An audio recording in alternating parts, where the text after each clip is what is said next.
escrito en lengua maya, nace hace un año más o menos como un proyecto, una estrategia para combatir la impunidad que existe hoy en día en el sistema de justicia penal acusatoria en específico. En específico, el sistema penal acusatorio. ¿Qué han hecho en este año? Pues realmente bastan 2 vías, yo lo definiría como de acciones muy concretas. Por una parte nos hemos enfocado mucho en litigio penal estratégico, sobre todo en temas anticorrupción. Traemos por ahí 3 casos muy interesantes que creo que ahorita les compartiremos en un momento. Y por otra parte también una vía directo al ciudadano, es decir, qué está pasando con los ciudadanos y cómo están ellos visualizando su acceso a la justicia. Y fue por ello que junto con otra organización, Impunidad Cero, lanzamos recientemente 2 guías, ¿no? Una contra la corrupción en ministerios públicos y otra contra la violencia de género en ministerios públicos. Perfecto. ¿Nos platicas la de contracorrupción en ministerios públicos? ¿Qué pretende? ¿Qué es lo que busca? Sí, pues mucho se ha hablado de que el tema de impunidad no se ha podido combatir y que pues en realidad se habla de que el sistema de justicia penal acusatorio no ha logrado bajar esas cifras y pues pocos se han preguntado que en realidad eso se debe a un tema operativo más que legislativo. Es decir, el sistema como está hoy en día normativamente funciona y lo único que no está jalando en realidad es la operación diaria, el contacto del ciudadano cuando llega a tratar de accesar a la justicia. Se está dando cuenta que hay bastantes barreras y una de ellas principal y completamente transversal que acompaña todo el proceso penal es la corrupción. Entonces nos dimos cuenta que como hay pocos ojos hacia ver dónde se están haciendo esos focos de corrupción que crean impunidad en el proceso penal, uno principalmente le quisimos llegar al ciudadano, al usuario, ya sea imputado o ya sea víctima que tiene ese primer contacto con el acceso a la justicia y a ellos les responde o se encuentran con una situación de corrupción que muchas veces hay un desconocimiento propio del usuario que eso a lo que se está enfrentando es corrupción. La gente no denuncia por cultura, en este país no denunciamos, pero creo que mucho es por eso. ¿Cuál es el problema de una persona normal, de una mujer cuando llega a un ministerio público? ¿Con qué se encuentra? En el tema de mujeres esto es doblemente difícil. Además de que cualquier persona, hombre, mujer, quiera acceder a la justicia, es dificilísimo. Ser mujer es todavía más complicado porque nos encontramos que justamente en delitos de violencia contra la mujer, delitos de género, la mujer es, primero que nada, se discrimina a la mujer cuando llega a denunciar. ¿Qué quiero decir? Llega y el Ministerio Público le dice, ¿por qué ibas vestida así? ¿Por qué saliste en la noche? ¿Por qué andabas en esos rumbos? Está prejuzgando en el Ministerio Público. Exactamente, es decir, que les están imputando un poco de culpabilidad a la propia mujer de haber sido víctima de un delito. Eso no sucede cuando eres un hombre. O sea, si eres un hombre, no importa que salgas a altas horas de la noche, que estés sola. Lo justifica, ¿no? Se justifica, exactamente. Entonces, como mujer, el accesar es doblemente difícil. El acceso a la justicia. Entonces, por eso quisimos hacer una guía de corrupción, que es un problema transversal, y otro problema que afecta a las mujeres es cuando ellas son imputadas o víctimas de un delito relacionado con el género, también se encuentran con una doble barrera, que es decir, los operadores no tienen esa sensibilidad del contexto de las mujeres para poder llevar a cabo un acceso real a la justicia. Es un problema cultural, ya lo describiste, pero 2, es un problema de falta de educación. ¿Tienen la capacitación correspondiente? No todos, eso nos hemos dado cuenta que sí existe un pequeño nicho de ministerios públicos, de fiscales, muchos los del centro, lo que hablamos del Centro de Justicia para Mujeres, que sí funcionen, que tienen obviamente manera de ser perfectible, de mejorarse, pero que han funcionado y que están siendo punta de lanza en esta atención integral que se le está dando a la mujer. Sin embargo, sigues teniendo otras áreas, y ahorita ponemos por ejemplo ejemplos muy específicos, que tienen contacto con delitos de género sin darse incluso cuenta y que están revictimizando a la mujer en el momento de que la mujer está tratando de acceder a la justicia. Ellos no lo están tratando, o sea, sabiendo dar de manera efectiva. Esta guía está orientada hacia las mujeres que pueden tener este problema. Pero ¿cuál ha sido la reacción en los ministerios públicos? Pues una muy buena noticia que hemos tenido, por ejemplo, en la guía de corrupción, es que nos han llamado ya incluso de algunas procuradurías. La Procuraduría de Ciudad de México, la verdad es que muy rápido, recién la presentamos y nos invitó la titular para conocer cuál era el objetivo de la guía. Dijo que había puntos que le habían interesado mucho y que por lo menos en su procuraduría quería seguir una política de cero corrupción. Incluso nos hizo por ahí, estamos todavía en pláticas y en la construcción de convenios y demás, pero la posible invitación para que en cada agencia de la ciudad existan tanto en físico como se puedan estar proyectando en las pantallas, porque la idea también es, y lo comentábamos con los usuarios, no solo es identificar que estoy frente a siendo nuevamente víctima de un delito de corrupción, sino qué pasa cuando me doy cuenta y a quién puedo acudir. Y la idea es que precisamente los teléfonos rojos que tienen ahí, los correos para presentar denuncias, pues que sí sean un mecanismo efectivo para que el ciudadano no se quede nada más en una denuncia, sino que efectivamente alguien pueda prácticamente de manera inmediata pues acudir y saber qué es lo que está ocurriendo, y que un tema de denunciar corrupción no se convierta en sinónimo de un obstáculo o retraso para su procedimiento penal, ¿no? Porque sería otro obstáculo más, ¿no? O sea, además de la revictimización, además de los problemas de no entender el delito como tal, maltratar a las mujeres, todavía me vas a acusar de corrupción. Bueno, no, pues ya es el pastel de la desgracia de cualquier persona, ¿no? Claro, y también la siguiente semana nos reunimos con el procurador de Hidalgo, quien también nos externó su interés por el trabajo que se ha hecho y compartirlo al interior más bien tanto de su primera línea como de la gente que acude a la Procuraduría. Entonces creemos que esos son ejemplos muy exitosos de que, aunque aparentemente el nombre pudiera en algún momento pensarse que es contra las instituciones, en realidad creo que ellos lo han tomado como es, y es no, por el contrario, queremos ayudarles a los titulares a que identifiquen dónde están los puntos más complejos de su operación y a partir de ello detonar acciones que realmente nos ayuden a mitigar este problema. ¿Tienen el caso de que algún ministerio público les haya dicho, oigan, me acabo de enterar de muchas cosas que tengo que hacer por el folleto? Porque creo que está tan bien diseñado que puede ser educativo hasta para los propios ministerios públicos. Pues sí, fíjate que un ejemplo claro de lo que hemos visto es que ministerios públicos en realidad muchas veces no es que crean que están actuando o sea, hay veces que sí, con todo el dolo del mundo, ellos saben perfectamente que están pidiendo dinero a cambio de un servicio. Pero quitando eso, yo creo que hay ministerios públicos que en realidad tienen un mal criterio, es decir, se les ha enseñado un criterio erróneo, un criterio normativo, de interpretación normativa equivocado, y eso puede... O traen el antiguo criterio. Exactamente, entonces no siempre ha sido como por este dolo de voy a pedir dinero a cambio de hacer o no hacer, sino que también existen ministerios públicos que caían en malas prácticas por un desconocimiento o por adoptar un mal criterio. Entonces sí creemos que también va de la mano con el Ministerio Público una forma de decirles, ¿sabes qué? Este es el criterio adecuado y es el criterio que pro persona que está ayudando a que funcione todo el proceso penal. Y además yo creo que para ellos va a servir como una sensibilización, sí, no una victimización de ellos, de sí, tú estás haciendo malas cosas. Y un ejercicio también interesante que hemos visto ha venido del foro de los abogados, porque lo que sí también hemos visto que algunos de los colegas con quien los hemos compartido, desde luego no todos, por lo menos hay 1 o 2 puntos que han dicho, sí, a mí me ha pasado.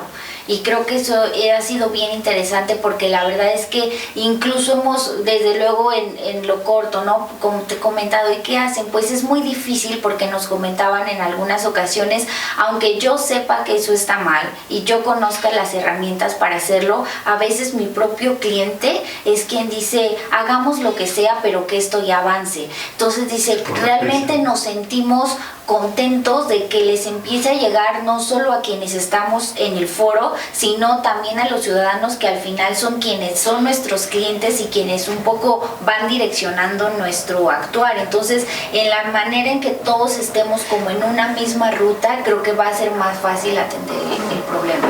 Fíjate qué interesante lo que dices, porque de pronto entonces se convierte en que al Ministerio Público le da información que a lo mejor no sabe. Al abogado también, y el mismo abogado se lo puede dar a su cliente y decir, no caigamos en casos de corrupción, porque el problema es que es bidireccional, ¿no? Claro.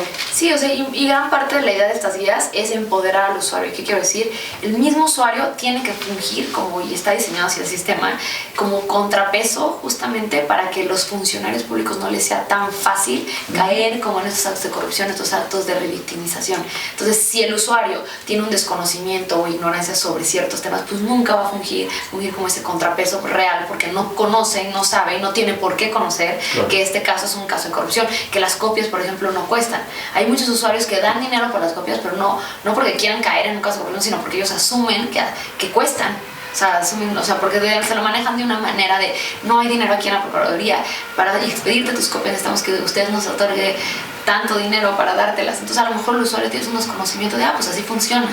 Sí, y desafortunadamente la práctica es que si no lo sabe el usuario, hay veces que el abogado pues se lo pide como para sacarlas más rápido. Sí. Entonces, o sea, hablamos de que la corrupción es una cadena de un punto a otro punto, ¿no? Entonces, bueno, está maravilloso. Y ¿dónde lo puede encontrar la gente, además de en la página? Pues al momento las pueden encontrar en las dos páginas de las organizaciones en su versión digital, tanto en www.otogil.org y www.impunidad0.org. Ahí las pueden descargar en la versión de consulta digital y en la versión también, digamos, para imprimir. Nosotros hemos privilegiado un poco que sea a través de este mecanismo, porque también creemos que hay muy pocas ocasiones, digamos, trasladándolo a la vida real, pues la gente no es como que va preparada por si voy al Ministerio Público, ¿no? Entonces, literal, lo que buscamos es que cada quien lo traiga para cuando sí lo ocupe, que lo pueda compartir a todos, amigos, familiares, quienes van conociendo. Y por ahí hemos visto también el interés, como en este caso de Ciudad de México e Hidalgo, en el cual posiblemente estén ellos sacando un tiraje físico para compartir con sus usuarios, pero eso, digamos, ya dependerá de qué uso cada procuraduría quisiera darle, y desde luego son de libre impresión y distribución, así que cualquier procuraduría, fiscalía, juzgado que los quiera imprimir para compartirlos físico puede hacerlo sin ningún inconveniente. Qué bueno. Ahora, vamos a la segunda guía. ¿Qué genera que ustedes hagan la segunda guía? ¿Qué problema encuentran? Pues estamos en un contexto en México donde, por ejemplo, 57% del territorio nacional está bajo una alerta de género. ¿Qué quiere decir? Que en esos estados en particular, ser mujer tiene un porcentaje mayor de probabilidad que seas víctima de algún delito relacionado por género. ¿Qué estados son? Son Estado de México, Ciudad de México, o sea, hay muchos estados. Tlaxcala, Guerrero, Nuevo León, Jalisco, o sea, son... Jalisco. Y hay áreas que son solo municipios, entonces es un poco difícil, pero en realidad el 57%, que es más de la mitad del territorio mexicano, tiene alerta de género. Luego la ONU Mujeres sacó un porcentaje de que 9 mujeres diarios son asesinadas en este país.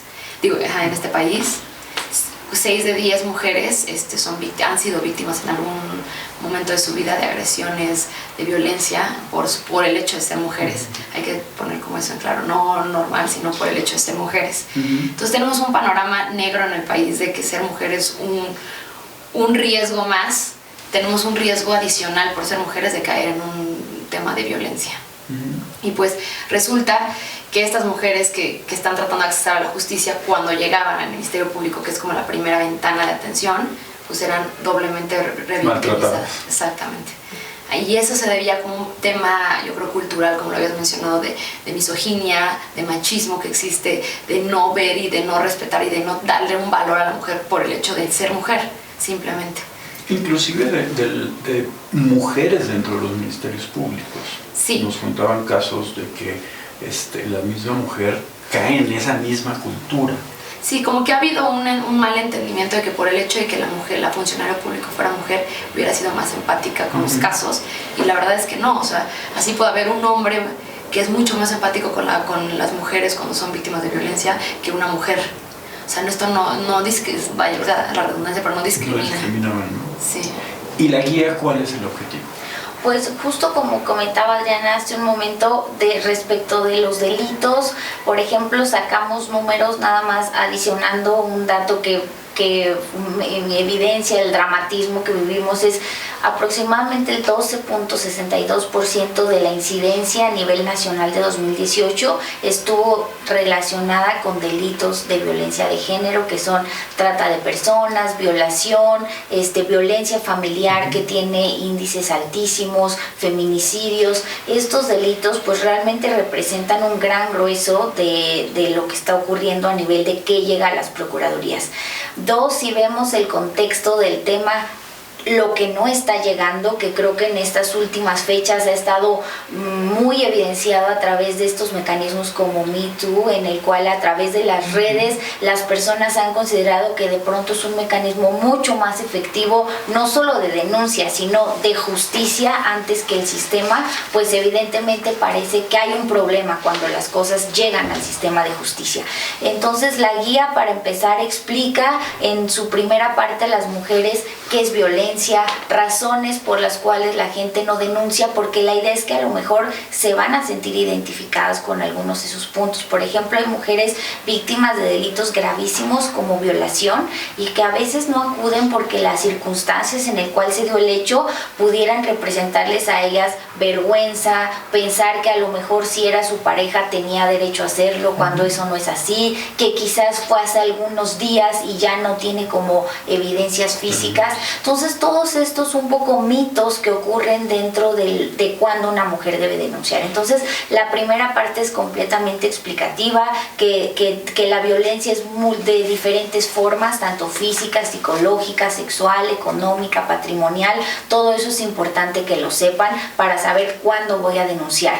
Y una vez que llegué a denunciar, lo que identificamos en conjunto las organizaciones es que precisamente había 10 puntos dentro de todo el procedimiento penal, tanto en ministerios públicos como en jueces, cuando por el hecho de ser mujer no se están generando los mecanismos para efectivamente poner una situación de igualdad frente al sistema de justicia, desde cuando se denuncia, cuando se hacen dictámenes periciales, la baja tasa de casos que una vez que se denuncian llegan realmente ante un juez para poder tener alguna solución. Por falta de pruebas o por estar pues mal hay el una caso. dificultad, por ejemplo, ahí específicamente en el tema de violencia familiar o de asuntos que tienen un vínculo a un círculo de violencia, a un ciclo de violencia. Resulta que las víctimas de pronto son las que ya no desean continuar con el procedimiento penal, y esto, por ejemplo, en una visión totalmente ausente de perspectiva de género, ha llegado a decir, es que es su culpa, es que ella quiere, es que le pega y ella regresa. Sí, no, regresa claro, pero exactamente. eso es un desconocimiento de que el ciclo de violencia precisamente es un problema mucho más amplio a solo el delito. Entonces hay que tratar todo el procedimiento penal pues con mecanismos mucho más efectivos para empezar de evidencias de otros lados que no sea la víctima, e incluso en algún dado momento llevar eso ante un juez, incluso sin el propio consentimiento de la víctima, que creo que crear y generar las pruebas para que esto funcione. Y sobre todo en el caso de delitos que son perseguibles de oficio, es decir, que la voluntad de la víctima no es determinante para que el caso avance, pues los fiscales tienen que empezar a llegarse de evidencia distinta al dicho de la víctima y tener una visión precisamente de Estado hacia una pandemia de violencia más que a hechos en lo particular. Entonces ahí es donde están realmente los grandes retos, y lo que buscamos fue presentar un problema que ocurre y hacer recomendaciones de qué es lo que debería hacerse de manera más efectiva. Platicaban de casos específicos. Pues casos específicos, creo que donde mucha experiencia hemos recopilado en el curso de nuestra organización van enfocados al tema anticorrupción principalmente. Por ejemplo, ahí hemos emprendido 3 importantes litigios vinculados a corrupción. Uno, por ahí les sonará muy conocido, el tema de Javier Duarte, que todos nos escandalizamos, infartamos cuando vimos que después de estar acusado prácticamente de muchísimos delitos, de broma, ¿no? El Código Penal completo. Resulta que tenía una sentencia a través de un proceso abreviado de 9 años y una multa de más o menos 50,000 pesos, ¿no? Y nos preguntamos nosotros, ¿cómo es posible que eso ocurrió en el sistema de justicia cuando los contrapesos existen? Por ejemplo, si hubiera una fiscalía que tiene una investigación muy completa, pues evidentemente que pareciera el caso perfecto para llevar a un juicio, ¿no? Y pedir la pena máxima. 2, si yo fuera la defensa y entonces yo considero que no hay evidencia para ser sentenciado, también voy a juicio para probar que entonces no está ahí. Entonces presento todas las pruebas. Y entonces lo que vimos aquí es un acuerdo con una sentencia prácticamente irrisoria que lo único que evidenciaba es una práctica que hemos visto en otros casos, que es que hay un mecanismo de posible corrupción a la hora de acordar el procedimiento abreviado.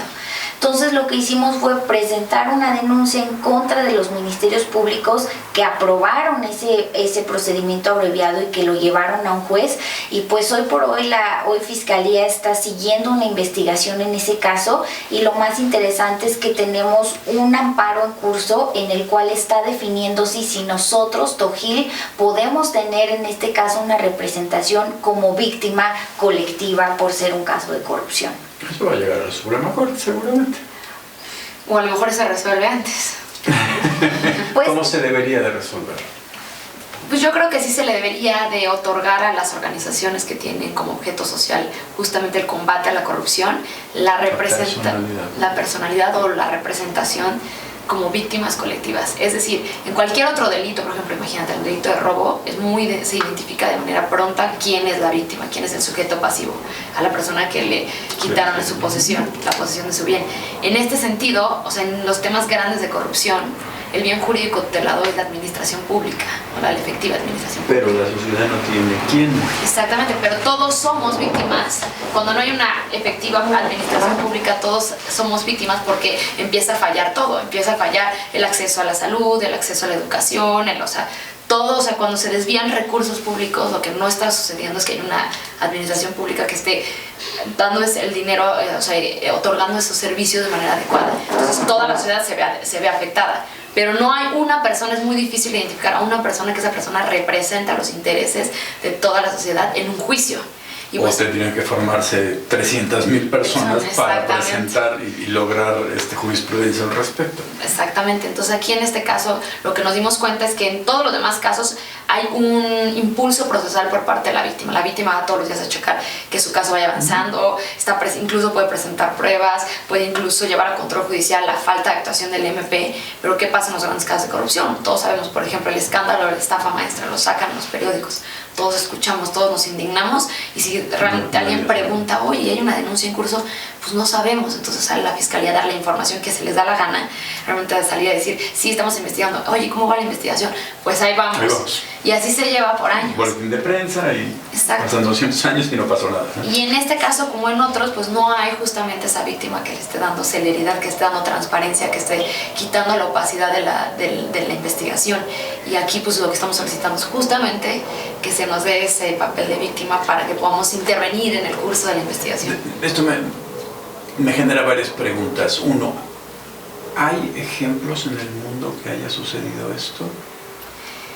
Sí, hay un gran caso que creo que es uno de los más importantes, el caso Sherpa, que se dio Sherpa Transparencia Internacional contra el gobierno de...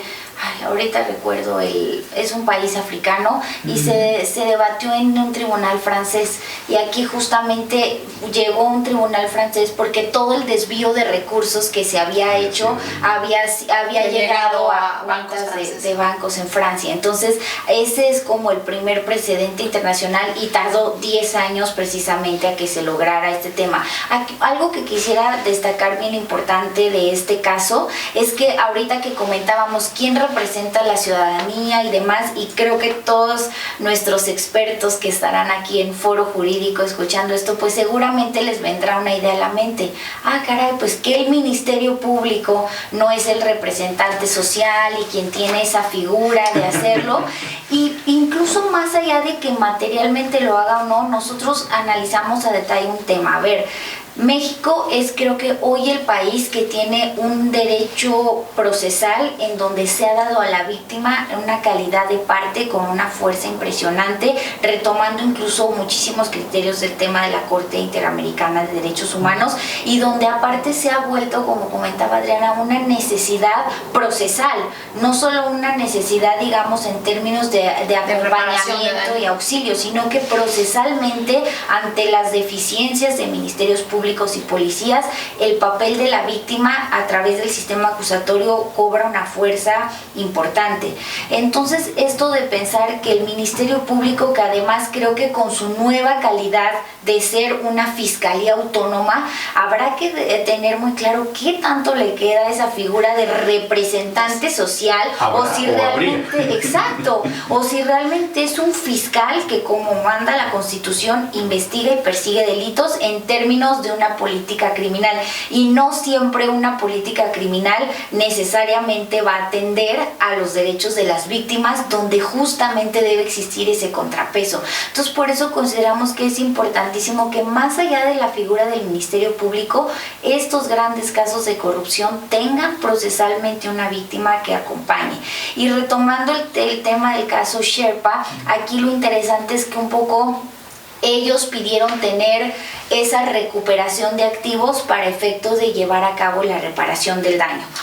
Nosotros, en la visión que estamos planteando de los litigios que tenemos actualmente, no es realmente nuestro objetivo. Nuestro objetivo es, sobre todo, lograr el tema de que el proceso penal se lleve a cabo de manera efectiva, y realmente nuestra visión en términos de reparación del daño, que creo que es algo que pudiera generar ruido, es enfocado a que se regrese al erario público, 100%, nunca jamás pensado para las organizaciones, sino ser nosotros el mecanismo procesal para lograr que esos recursos regresen al erario público, que fue de donde fueron pues saqueados, ¿no? Pero además es muy interesante, porque si tú lo ves, estás hablando de que si el fiscal trabajara la investigación, falta una tercera parte, ¿no? Que es el que tú pones muy claramente. Ahora, esto me lleva, yéndote a hablar, me lleva a el tema de que los otros, entre comillas, representantes de la sociedad, identificados como tal y constitucionalmente, son los partidos políticos, pero no toman ese papel.